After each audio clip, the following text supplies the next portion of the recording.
Bem-vindo ao Papo Espírita, a espiritualidade na sua vida. Queridos amigos, sejam bem-vindos ao programa Papo Espírita, uma produção da Comunhão Espírita de Brasília. Eu sou Ana Cristina Sampaio e hoje no estúdio estão comigo Thelma Alves e Miriam dos Anjos. Como é que vocês estão? Tudo bem, Ana? Tudo bem, Miriam? Tô ótima, meninas, e vocês? Tudo bom. Vamos começar o nosso bate-papo? O tema de hoje é resiliência. Bom, quando nós falamos sobre resiliência, estamos falando sobre emoções e sentimentos. E ela significa a capacidade de transformar um trauma ou sofrimento em competência. Parece uma coisa meio complicada, mas nós vamos destrinchar isso aqui no nosso bate-papo. A resiliência é a chave da nossa evolução, pois aprender com a experiência é o que nos impulsiona para evoluirmos. Podemos ver resiliência em pessoas com problemas e situações extremamente críticas e que, mesmo assim, conseguem se manter positivas e dispostas a aprender com essa dificuldade.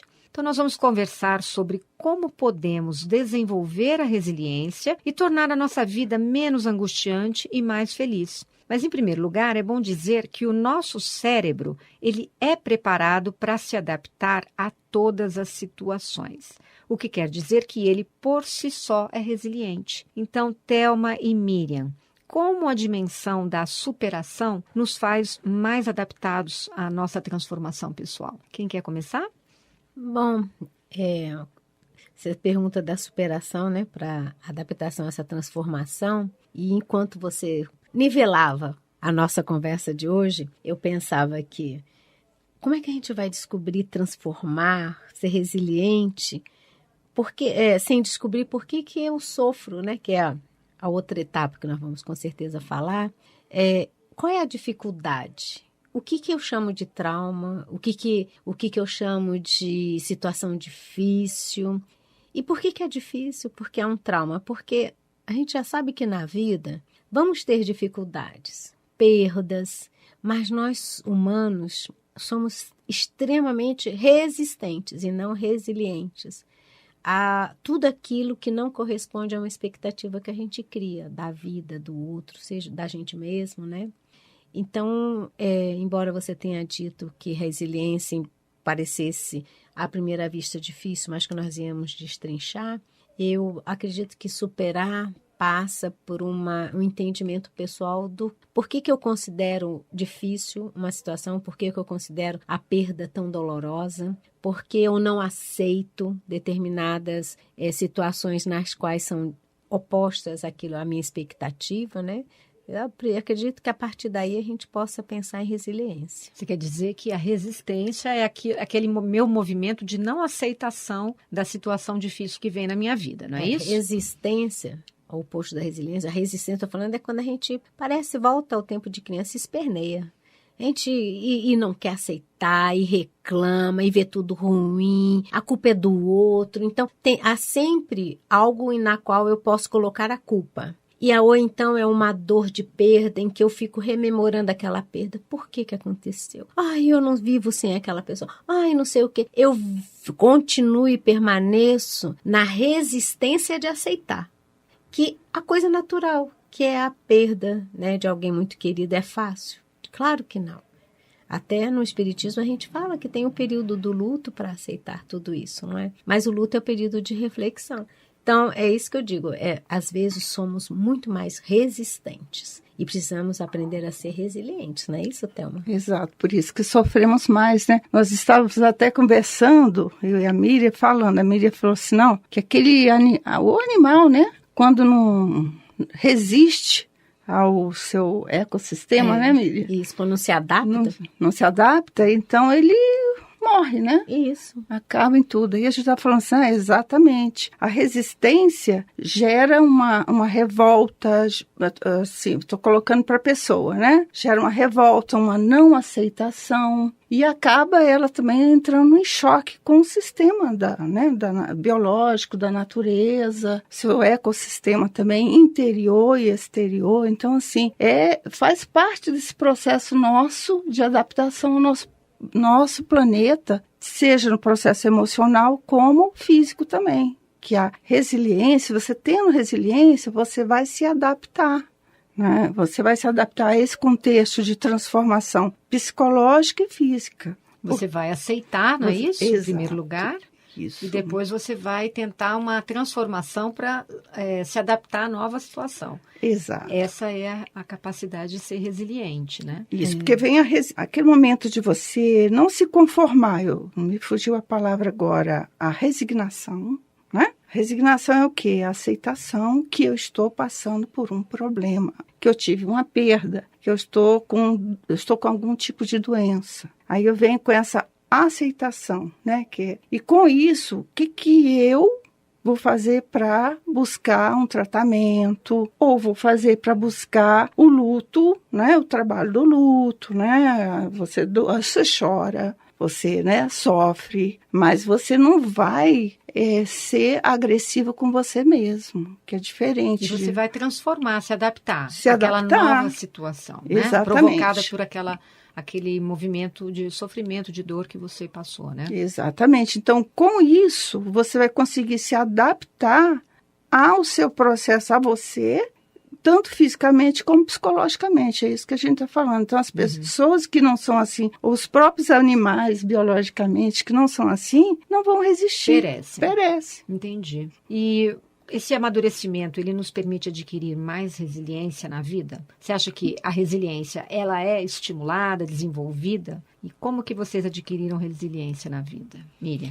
Menina, adquirir não, adquirindo. Adquirindo, é um processo para sempre. É um processo, porque quando a gente conversa, né, fica muito, nós e nossos ouvintes, com certeza alguém já ouviu falar sobre isso, em questões de raciocínio, a gente compreende, né? A grande dificuldade, eu vejo, nesses conceitos, nesses conhecimentos, é a prática.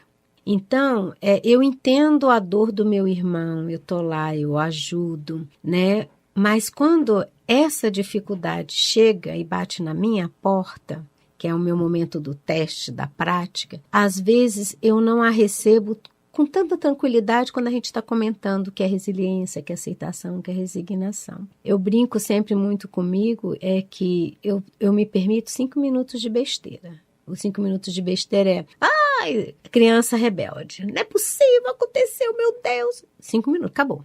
Então é como se botasse para fora aquela criancinha rebelde e vamos tomar posse da situação, porque conforme a gente vai acreditando, né, e a gente vai aceitando que nada acontece por acaso, que Deus é justo, né? Misericordioso, que nada nos chega sem que a gente tenha a capacidade de vencer. Para mim, isso é um lenitivo nas minhas dificuldades. As dificuldades existem, eu tenho uma certa resistência no começo a aceitar, não é? Mas a partir do momento, eu falo, bom, chegou, é meu momento de praticar aquilo tudo que eu tenho acreditado, aquilo tudo que eu tenho conversado com os outros e tenho trazido para mim como verdade. E Jesus, no Evangelho, né, ele é tão nosso companheiro, nosso mestre, né? Ele sempre fala fé, né? Ele sempre fala da esperança, da humildade. O exemplo dele nas dificuldades é manter serenidade, manter a certeza num Pai, né, justo e misericordioso. Mas eu ainda estou adquirindo a resiliência, Ana.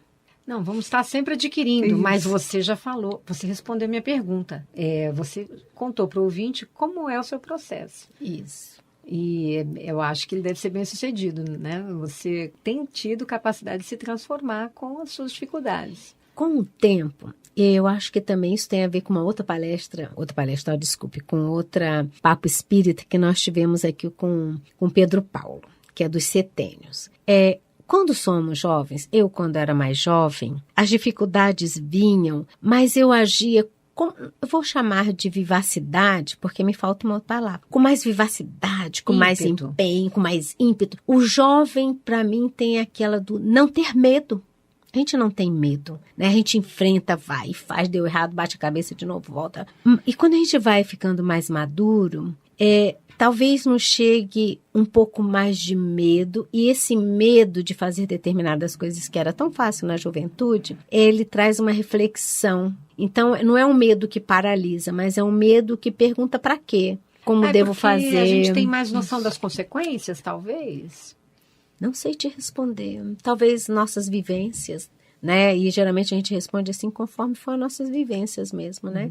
Acho questão de maturidade mesmo, e eu acho que no nosso caso, que nós temos a doutrina espírita, e principalmente essa está interligado à questão do cristianismo, né? Então a gente trabalha muito com a fé, e esperar, ter paciência, não ficar parado, é lógico, mas ter a fé de que vai passar, que a gente vai superar, faz prece, confia nos mentores espirituais. Então, assim, esse trabalho em conjunto, né? Que é eu, Deus, né? Equipe espiritual, ter fé que as coisas vão passar, que se eu não posso trabalhar assim, eu posso viver assim, o assado, né? Então, assim, traz uma adaptação melhor. Eu acho que não é questão também, talvez, maturidade, mas, assim, as pessoas maduras têm uma resignação, uma resiliência maior. Mas, somado com essa espiritualidade que a gente tem aqui na doutrina espírita, eu acho que é um plus a mais. Né? Eu, particularmente, mesmo antes de eu ser da doutrina espírita, eu já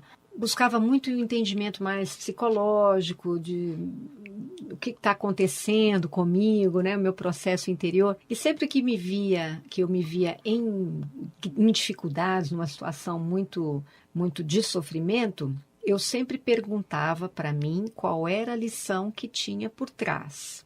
E eu acho que isso forma resiliência, porque independente se você tem a doutrina espírita ou não, balizando a doutrina, como você falou, Thelma, nos ajuda porque nós vamos fazer uma prece. Eu não fazia preces nessa época. Eu não pensava a espiritualidade está comigo, né? Mas eu pensava sempre, tem alguma lição que eu preciso aprender aí. E como a resiliência, a gente acabou de aprender aqui, que ela é a capacidade de nos transformar, né? Ela é a competência ela vai gerar uma nova competência. Se a gente pensar que tem uma lição por trás de toda dificuldade, nós estamos sendo resilientes. Mas isso também merece atenção, né? Porque eu fico imaginando assim, às vezes a vida nos traz situações, né? Um exemplo, nossas relações afetivas. Não deu certo. Tem aquele momento da dificuldade no sentido de, poxa, principalmente quando é a pessoa, né, que gostaria que aquele relacionamento permanecesse, não foi aqui, né, colocou o limite. Ela fala, mas o que eu fiz de errado, que eu não fiz? É um momento de reflexão e não de culpa. Né? Que tipo de relacionamento estávamos, né? O que é que eu buscava e não encontrei? O que é importante para mim? Porque se a gente não faz essa reflexão, a gente continua repetindo os mesmos relacionamentos com pessoas diferentes. E isso é na nossa vida toda. Se a gente não tem atenção, a gente repete, porque aí não é questão de resiliência, é uma questão de preguiça no sentido de auto-observar por que eu estou mantendo determinados padrões em determinada situação. E compreender o que aconteceu ali, qual foi o contexto, né? Isso. Tentar destrinchar aquela situação, como eu me comportei. Isso é resiliência, é uma capacidade de transformação. Você nunca vai sair a mesma pessoa. Você vai passar por uma dor e você vai se transformar. Você já não é mais a mesma. Não, com certeza. É o velho processo do autoconhecimento, né? Que é adotado em tudo. E me diga uma coisa, Thelma. Essas situações de perda, doenças limitantes, como você sugere superar essas situações bem complicadas, né? Com resiliência. É aquela coisa, porque a resiliência você vai se adaptar, é aquilo que eu estou falando, né? A gente vai se adaptar ao contexto. A perda é um choque, é um impacto. Eu estou até com um caso de uma pessoa que perdeu a mãe, que ela trabalhava, assim, cuidava da mãe com AVC, com 18 anos, cuidando da mãe. Todo dia levantava, ele, o único filho, cuidava da mãe direitinho e tal, e até que chegou o momento dela desencarnar.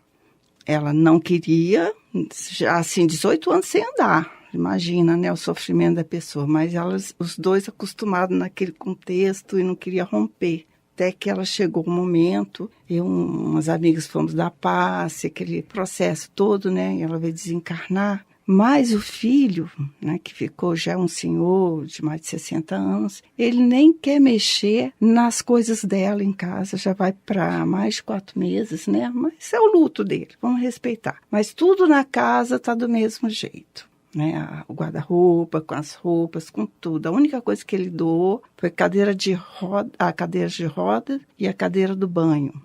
Mais nada. A casa está impecável do jeito que ela deixou. Até os bilhetinhos na geladeira estão lá. E nem fez ainda o processo do inventário e tudo, não quer mexer. Então, o que a gente vai fazer com a pessoa? Apenas fazer prece por ela. No dia que precisar, estamos ajudando, mas cada um a seu tempo. Cada um a seu luto, a seu tempo. Já trouxe aqui na comunhão um pedido para receber uma comunicação da mãe. Pressa. Então, para isso ele tem pressa, para as coisas práticas aqui não tem. Então, cada um, aí a gente tem que respeitar o seu tempo. Tem gente que já tem o desprendimento maior, outros não. Eu também não posso criticar, porque eu ainda não passei por essa questão de perda, de luto, né? Então, não posso dizer, eu faria a mesma coisa. Mas, assim, você tendo essa ótica por fora, você está achando meio demais tudo isso. Mas, enfim, a gente tem que respeitar. Eu conheci uma pessoa que frequentava a FEB muitos anos, e o marido dela ficou 4 anos em coma na casa dela, adaptou, fez um quarto lá, tudo bonitinho, ela cuidava dele, tratava dele bonitinho. Aí 4 anos ele veio desencarnar. E ela, depois que ele desencarnou, passou mais ou menos 1 ano, ela chorava todos os dias, ela sentia falta e tal. E depois disso ela recebeu uma mensagem dele, né, falando, olha, eu precisei passar esses 4 anos, eu tô melhor, eu já ando, que ele mancava de uma perna, eu já estou bem, não sei o quê, e se cuida, vive o seu momento com os netos, com a criança e tudo, né? E ela chorava muito. Aí ela falou assim, não, porque tem as outras pessoas espíritas que não aceitam que eu chore e tudo. Eu falei, não, chora. Chora que você está precisando chorar, esse é o momento. Ah, mas as pessoas brigam comigo, minha filha é espírita, me acha um absurdo. Eu falei, não, você não está sentindo vontade de chorar? Chore. Então ela passou 1 ano chorando. E passou depois desse 1 ano, ela veio desencarnar. Então, assim, quem somos nós para ficarmos assim, questionando as pessoas, né? Cada um tem o seu momento, né? O importante é saber que, como a gente até viu e vamos ver também no próximo bloco, o nosso cérebro, ele é capacitado para a mudança. Então, às vezes, existem pessoas que a gente observa que a mudança vem muito rápido. A pessoa vira a página, né, e já faz todas as conexões e já bola para frente. Já outras pessoas têm um pouco mais de dificuldade. Porém, todos nós temos condições de nos adaptarmos, porque fisiologicamente nós somos seres adaptáveis, fisiológica e emocionalmente. Tudo isso nós vamos ver no próximo bloco, porque nós vamos chamar um áudio, né, de uma palestra, de uma entrevista que uma psiquiatra chamada Henriqueta Camarote está na internet, e nós vamos trazer aqui para os ouvintes um trechinho e vamos conversar sobre isso. Então, a gente vai fazer um pequeno intervalo e voltamos já, estamos falando sobre resiliência. 1 minuto só.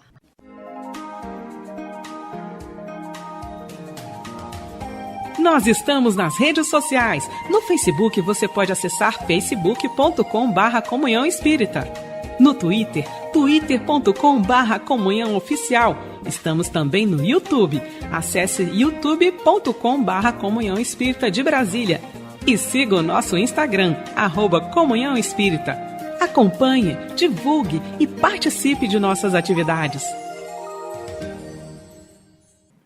Voltamos ao Papo Espírita. Hoje estamos conversando sobre o tema da resiliência, o segredo para a felicidade. Vamos agora abordar como esse processo da conquista da resiliência pode nos ajudar em uma vida mais feliz. Afinal de contas, né, Thelma e Miriam? Nós temos que falar aqui sobre como levar uma vida mais leve, né? Como vivermos nesse mundo com menos angústias, menos dificuldade, para a gente mesmo não criar dificuldade. E para isso nós vamos ouvir o que diz a psiquiatra e escritora Henriqueta Camarote, que escreveu o livro Resiliência, o Poder da Autotransformação. Foi aí que eu fui pesquisar, né? O livro apresenta um pouco isso, que eu percebo é o seguinte, todos nós temos a capacidade de sermos resilientes, porque nós já temos um cérebro com essa capacidade. Quando nós enfrentamos um sofrimento, um trauma, esse impacto ele danifica nosso cérebro de alguma forma. Mais ou menos, dependendo da idade. Se for uma idade muito precoce, esse impacto é maior. Numa idade mais madura, esse impacto fica mais relativizado. Mas esse impacto, ele é absorvido pelo cérebro e é integrado em regiões mais superiores, como o nosso lobo frontal, pré-frontal, que exatamente tem a capacidade de compreender aquele evento, aquele processo dentro de uma outra dimensão, dentro da dimensão da superação. Então, a resiliência é um processo emocional, é um processo fisiológico, é um processo social e é um processo espiritual. Bom, então, sensacional, né? O que ela disse, ela fez um resumo fantástico sobre esse processo da resiliência. Então, de acordo com ela, fica claro que a resiliência depende do processo de ressignificação dos eventos de sofrimento pelo nosso cérebro, né? Então, o que vocês acham dessa questão de ressignificar eventos traumáticos, sofrimentos? Como é que funciona isso? Vamos lá.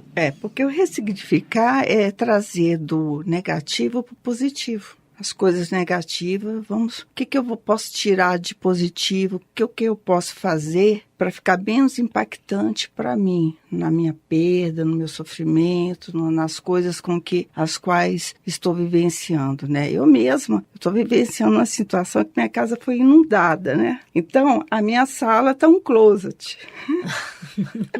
Comprei 2 grandes araras, botei tudo, porque os 3 guarda-roupas foram todos inundados, então eu tenho a casa toda inadequada. Então, quando você entra na sala, não é a sala. E aí dá um choque, assim, você tem aquela rotina, né? Tem a sua sala, tem os quartos e tudo. Então, quando você acorda e vai entrar na sua rotina, não é mais sua rotina. Então, você fica impactado com as coisas. Às vezes te chateia, você se aborrece, mas aí você, né? Eu estou fazendo o Pai Nosso na casa toda.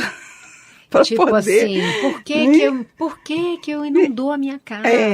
Mas eu acho que tem um significado nessa história toda. Aí você está conseguindo achar um significado positivo? Estou achando um significado positivo de pegar as coisas, mudar, transformar, doar, desapegar. Né? Eu tenho um marido que é muito apegado com as coisas, com as ferramentas e tudo, ele já está juntando tudo e doando, passando para frente. Então, assim, talvez essa onda que entrou na minha casa, né, de uma forma inesperada e tudo, pode estar sendo para nos mostrar que a gente tem que mudar e transformar a nossa vida. Então é isso. Agora, essa questão do condicionamento cerebral é que você tem um formato, né? Na sua mente, no seu cérebro, já aquela estrutura da casa, e de repente todo dia você impacta e vê que não tá tudo mudado. Aí você, não, tá bom, amanhã, essa semana, no final da semana, vamos fazer uma reunião para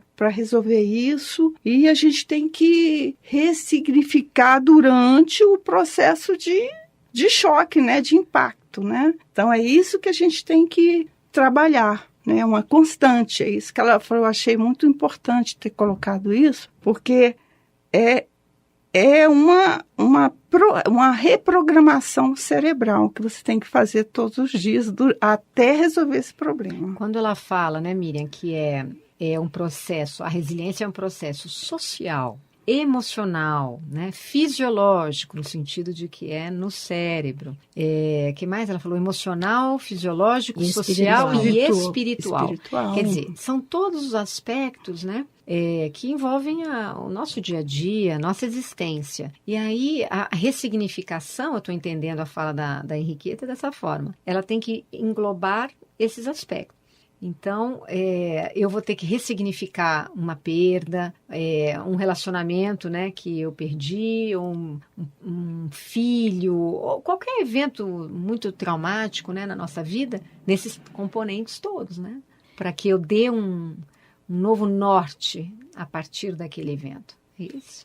Também estou entendendo assim, porque no final a comunicação a gente tenta simplificar, mas fica sempre que a gente dá nome e etapas como se fosse uma regrinha de passo a passo, né? Primeiro isso, primeiro aquilo. E a nossa vida é tudo junto ao mesmo tempo. Porque se tudo tivesse do jeito que a gente tem a expectativa e quisesse, a gente ainda ia reclamar. Eu acho que a gente ia entrar no automatismo. A gente nem ia reclamar mais. Tá tudo tão bom.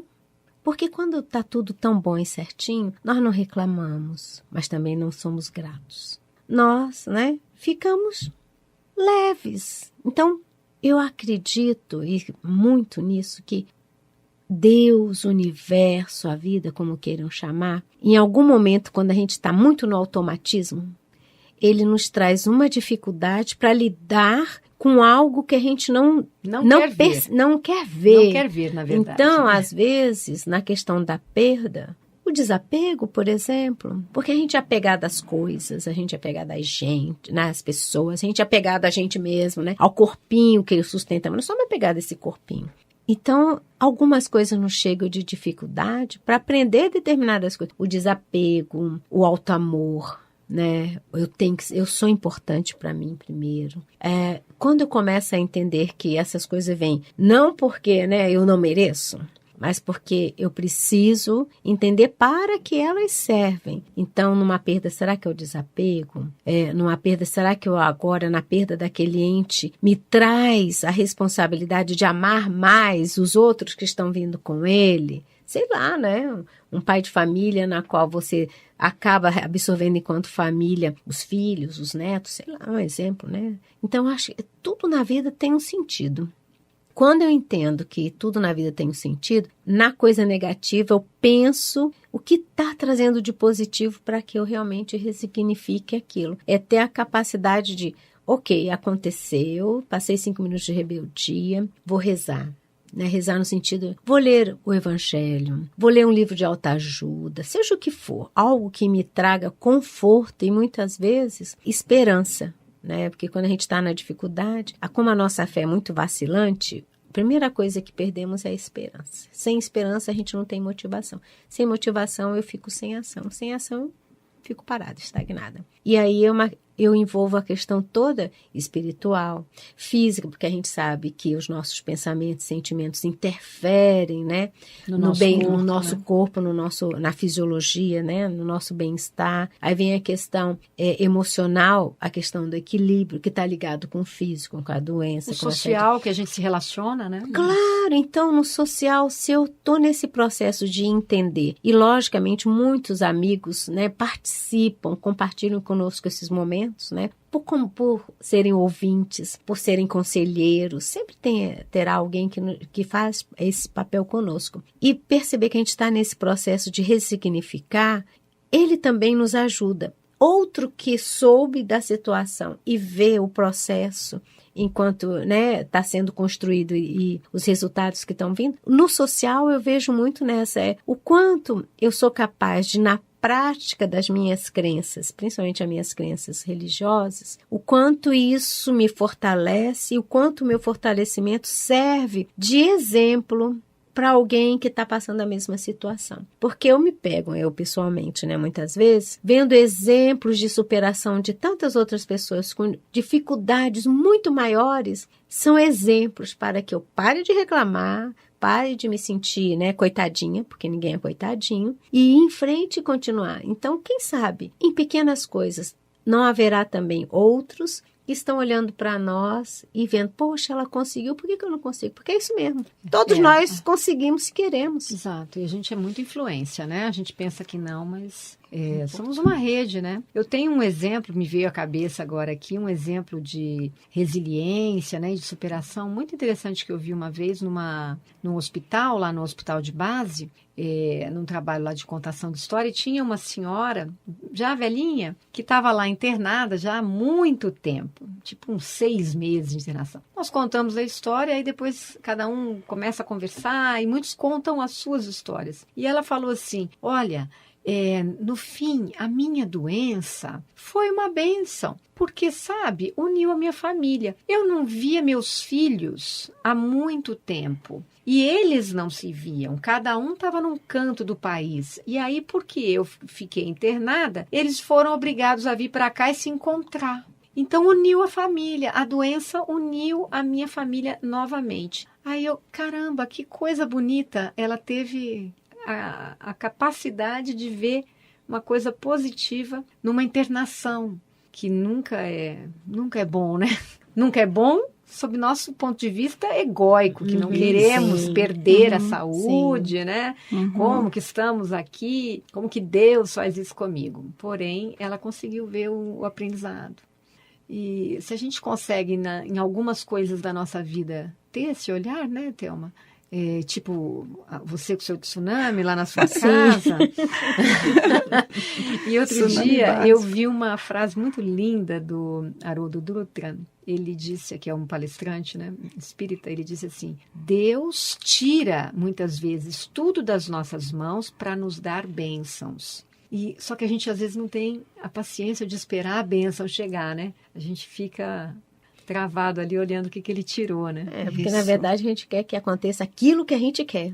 Os nossos desejos se tornem reais. Não interessa se será ou não para o nosso bem, porque tudo que a gente deseja é para o nosso bem. E às vezes é prejuízo de alguém, é prejuízo de nós mesmos, né? Por isso a dificuldade da gente compreender que essas perdas muitas vezes nos são bênçãos. Exatamente, porque a gente fala assim, meu marido, meu filho, meu objeto, minha caneta, minha casa, isso aqui, tudo é empréstimo de Deus. Pronome possessivo, né? Meu, né? É assim, é uma coisa, né? Meu marido, não é seu, é a pessoa, companheiro, é o marido, né? A gente tem essa coisa de colocar dessa forma, meu filho, aí ele desencarna, aí Deus está me castigando, Deus tirou. Não, ele te emprestou. Nosso verdadeira pátria é no plano espiritual, aqui é a escola. A gente, né, inverte tudo. Né? Então, a sua pátria é lá. Nós estamos passando uma temporada aqui. Nos programamos para passar determinadas situações, aceitar, acolher. Agora é um processo, né, Thelma? Um processo. Às vezes a gente consegue em algumas situações, às vezes a gente tem mais dificuldade, né? Leva mais tempo. E a gente tem os exemplos, né? Eu gosto de botar as referências, a referência do maior médico, que é o Chico Xavier, que a família estava no momento lá, né, Pedro Leopoldo, recebendo a fila na casa dele, não, morava com os irmãos, né? Aquela fila imensa e todo mundo já chateado, a família toda começou a reclamar com ele, falou, olha, você não pode mais viver aqui nessa casa, porque nós não vamos ficar mais com você dessa forma, tal. Ele resignou-se, né? Foi ao quarto, resiliente, fez a malinha dele, pegou o evangelho, né? Pegou só a malinha, as coisas dele, mudou para Uberaba, né? De uma forma, né, ressignificando a vida dele, trabalhando de uma forma diferente. Frequentou um centro espírita lá, o pessoal estava, tem que ser assim, tem que ser assado, não sei o quê. E saiu de lá, desse centro espírita, fundou um outro, na casa dele lá, do jeito, sem, né, falou, não, tem que ser do meu jeito, eles estão brigando, eu vou fundar assim, né. Então, trabalhou assim, não bateu de frente, largou, foi para o canto dele. Olha só. Ressignificou tudo, né? Desapegou-se, olha que coisa, né? Nós somos ainda, né? Eu tô lá. A gente não é pegado só a coisas, a gente é pegado a aparências, né? A status, ao poder, ao que pensam da gente, a tanta coisa, né? Exato. Bom, resiliência, como a gente viu, né? É algo nato. Então, todos nós temos condições de desenvolvê-la, além de termos o compromisso com o nosso desenvolvimento, que muitas vezes barra numa autoestima comprometida. Então, qual o papel do autoamor e da autoestima nesse processo? Acho que esse é um tema que a Miriam adora falar. A Miriam fala muito do autoamor. Fala. Eu falo porque eu fico pensando assim, gente, se eu não vivencio essa palavra amor, esse sentimento, né? como é que eu posso falar para os outros, como é que eu posso dar a alguém, porque a gente só dá aquilo que tem. Então, quando eu falo de alto amor, é aquela coisa, eu preciso me olhar no espelho e dizer que eu sou a pessoa mais legal. Mas se eu fizesse isso por mim, no sentido de ser melhor, ainda seria melhor ainda. Então, alto amor e autoestima são 2 comportamentos que, para mim, caminham muito unidinhos, sabe? Eu não tenho amor a mim mesmo se eu não me estimo. Como é que eu posso amar aquilo que eu não dou nenhuma importância? Então, a primeira pessoa a dar importância a mim mesma sou eu. A primeira pessoa a me educar, né, no sentido espiritual, sou eu mesma. A primeira pessoa que deve buscar resiliência, a entender o que está acontecendo na vida, sou eu mesma. Porque enquanto eu estiver atribuindo aos outros as minhas dificuldades, eu estou apenas na fase em que eu não estou me amando de jeito nenhum. Eu sou a vítima. E muitas vezes, ter o cuidado, porque quando eu me coloco como vítima, às vezes esse papel pode ser muito confortável, porque eu não preciso ter ação, atitude nenhuma e nem trabalho nenhum. Porque eu me justifico. Isso não acontece, eu não faço isso, ou por causa de fulano ou de cicrano. Então, Ana, essa questão de alto amor, autoestima, eu gosto muito mesmo, sabe? De poder repensar essas coisas, porque isso tem que mudar as minhas atitudes. Porque à medida que eu conheço meus limites e mudo minhas atitudes, eu consigo iniciar um processo de ressignificar coisas negativas, que coisa negativa chega na nossa vida é ruim pra caramba. Não, acho que ainda não encontrei ninguém. Eu não encontrei pessoa, alguém que diga, não, é muito bom. Não, sinceramente, primeiro nossa senhora, isso é uma treva, é horror. Mas muitos estão nesse processo de ressignificar essa dificuldade. Então, se eu não começo por mim, alimentando a minha fé, ressignificando minhas crenças, né? Ressignificando meus valores, é difícil. É difícil a gente chegar na ressignificação das coisas assim, com a autoestima comprometida. Autoestima e autoamor, para mim, significam que eu me responsabilizo por mim. Sim. Quando eu me responsabilizo, eu ganho poder. Eu ganho poder de transformar. Então, aquela situação que eu não via saída, ou que eu fazia uma leitura de que eu era a vítima, eu ressignifico para que eu tenha o poder de transformar, já que eu estou no comando. Então, eu fiz daquele jeito porque eu não sabia, beleza, agora que eu sei, então eu posso fazer diferente. Isso é autoamor. Sim. Né? E quando eu tomo o poder da minha vida, eu não só ressignifiquei, como eu transformei, né? Então, parece uma coisa meio autoajuda, porém é muito profundo. E vivenciar isso é completamente libertador. E é a base da resiliência. É a resiliência. Isso. É a resiliência, em si, né? Em ação. Isso. Esse é o processo.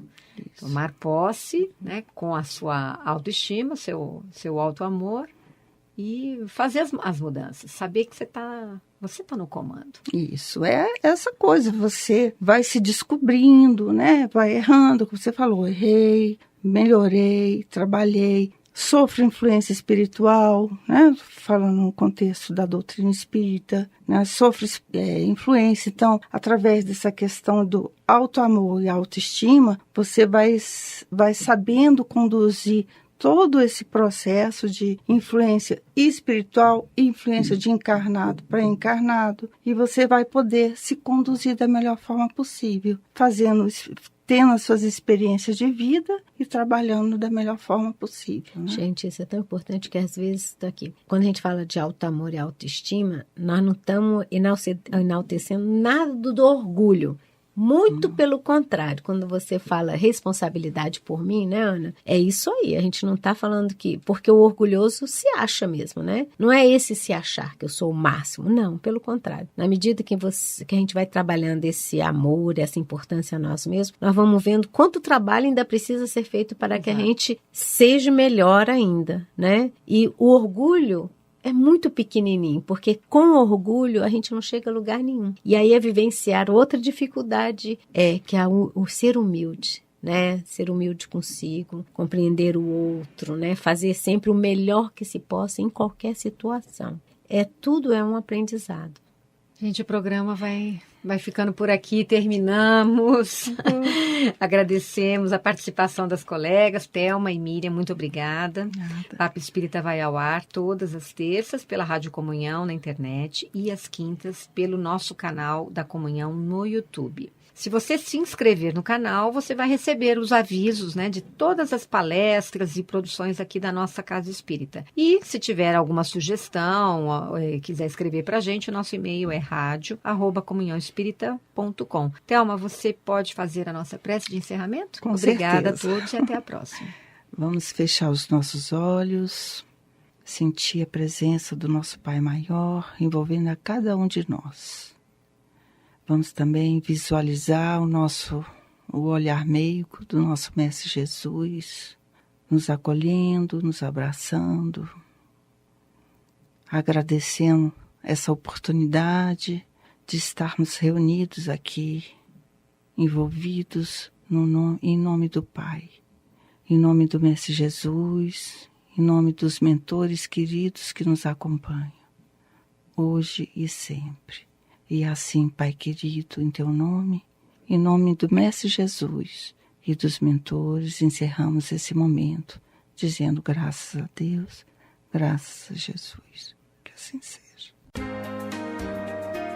Você ouviu o programa Papo Espírita, a espiritualidade na sua vida.